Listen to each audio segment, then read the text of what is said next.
उसमें 911 जो केंद्र हैं उसकी परीक्षाएं शांतिपूर्वक हुई और वहाँ किसी प्रकार का कोई नहीं मालूम ये हुआ आक्षेप लगा या आरोप लगा। मात्र एक केंद्र के लिए जो इतनी बातें हो रही है, तो कल तो 911 केंद्र के लोग भी बोल सकते हैं।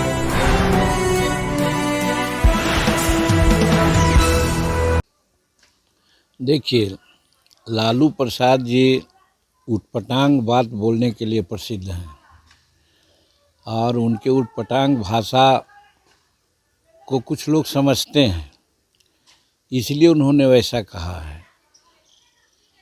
जनसंघ का कहिए, हमारे जो गठबंधन एनडीए का कहिए, भाजपा का कहिए, अगर महिला का अगर विरोधी होने की बात होती तो अनेक प्रकार की योजनाएं चली है जिसमें महिलाओं को विशेष करके तरजीह दिया जाता है। जैसे यशस्विनी योजना चलाए हम लोग, और महिला को हर तरह से मर्दों के समकक्ष पहुंचाने के लिए हम लोगों की योजना चली है भारत सरकार की। तो कह देने मात्र से जय श्री राम का नारा लगता है, तो जब हम राम कहते हैं तो राम के साथ सीता भी संलग्न है। इसीलिए ये ऐसा कहना विभेदकारी नीति कर कर के, चूँकि उनको कोई मुद्दा है नहीं, हमारे जो एनडीए गठबंधन के लोग हैं, नरेंद्र मोदी जी की सरकार है या नीतीश जी की सरकार है, कोई निगेटिव उनके पास आता ही नहीं है भी नहीं। सब कोई अच्छा काम हम लोग कर रहे हैं, तो उनको उलूल जुलूल की बातें आती है और ये कहते हैं कि कौन महिला को नहीं ट्रस्ट देते हैं, कौन क्या को नहीं देते हैं। सच्चाई यही है कि योजनाओं में और सारे कार्यक्रमों में हमारे एनडीए के लोग महिलाओं को पुरुषों के भांति आगे बढ़ाने के लिए कटिबद्ध है। आप देख रहे हैं कि बिहार में नीतीश कुमार जी महिलाओं को जो मैट्रिक या बीए या आईए पास करते हैं उनको 25,000 50,000 रुपया स्टाइपेंड वगैरह देने की बात करते हैं। ये सब क्या है? ये सब महिला का सम्मान है, एक बात। दूसरी बात, इंदिरा आवास बनाया जाता है, तो इंदिरा आवास अब मर्दों के नाम से नहीं, महिलाओं के नाम से खाता खुलता है। ये क्या कहता है? ये कहता है कि महिलाओं के प्रति सम्मान है। तो इस तरह से हमारे प्रधानमंत्री जी का या नीतीश कुमार जी का या एज ए होल कहिए एनडीए के लोग महिलाओं के प्रति पूरा सम्मान रखते हैं और सम्मानित काम कर रहे हैं उनके विकास के लिए। इसलिए ये लालू प्रसाद जी को कोई मुद्दा नहीं है, इसलिए थोथी दलील दे रहे हैं।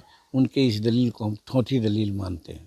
देखिए, कल ही अखबार में हमने देखा है 912 केंद्र सब मिला करके बिहार पब्लिक सर्विस कमीशन के एग्जामिनेशन में आए हैं।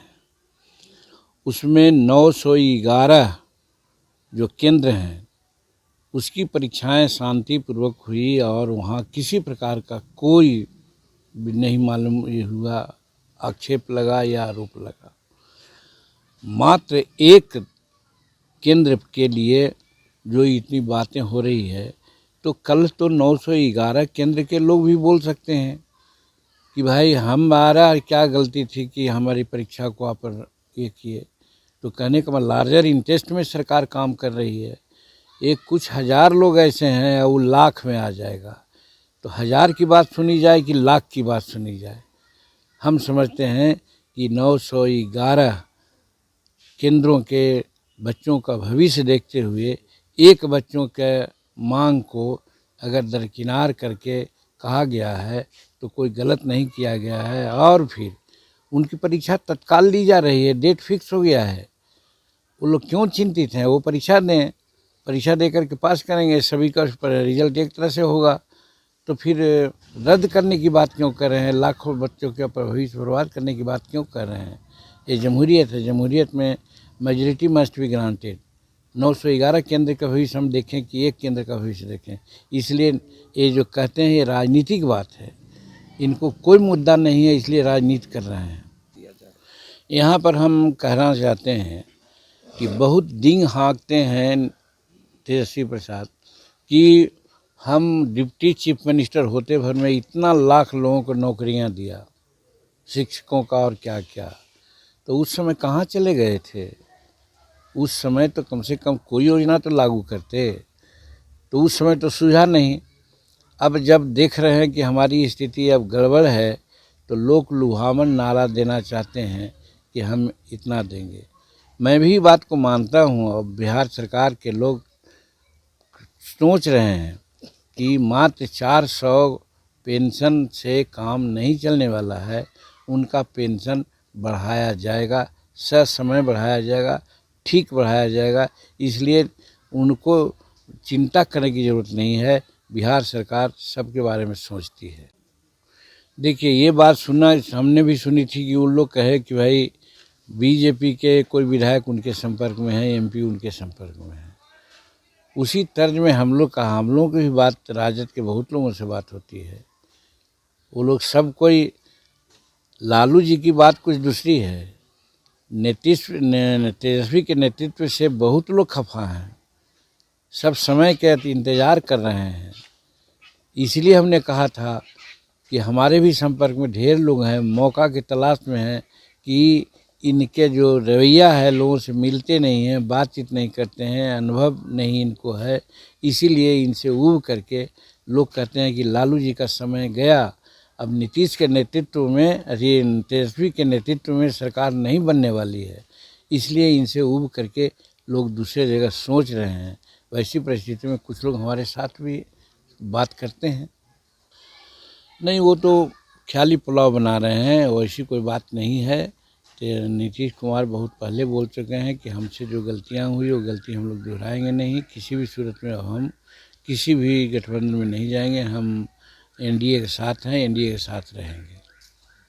देखिए, लालू यादव सदा पहले ही मैंने कहा कि वो अपनी भाषा शैली के लिए जाने जाते हैं। मौनिया बाबा नाम उन्होंने शायद रखा था, और इनके बारे में वो नहीं जानते थे कितना बड़ा विद्वान थे, कितना बड़ा हर तरह से चेतनशील व्यक्ति थे मनमोहन सिंह। वो आज समूचा संसार बतला रहा है कि जब भारत मंदी के दौर से गुजर रहा था, लेकिन मनमोहन सिंह की ये आर्थिक पॉलिसी थी कि वो मंदी के दौर से भी भारत को उन्होंने उबार दिया था, और कोई भी काम दृढ़ प्रतिज्ञ होकर के करना चाहते थे। आपको मालूम होना चाहिए, आज भी हमको मालूम हुआ है कि पाकिस्तान में जन्मे थे, आज पाकिस्तान में बहुत अच्छा माहौल उनके मरने के बाद हुआ है, शोक संतप में है, लेकिन पाकिस्तान के खिलाफ कड़ा एक्शन लेने के लिए भी उन्होंने सोच लिया था। तो कह सकते हैं कि हर तरह की शक्तियाँ और उनका ये में समाहित थी, ऑलराउंडर नेता वो थे। उनके जाने से देश को बहुत बड़ा घाटा हुआ है, और लालू जी तो कुछ इधर उधर की बात बोलते ही रहते हैं, उनकी बातें हल्की है, उसमें कोई जान नहीं है।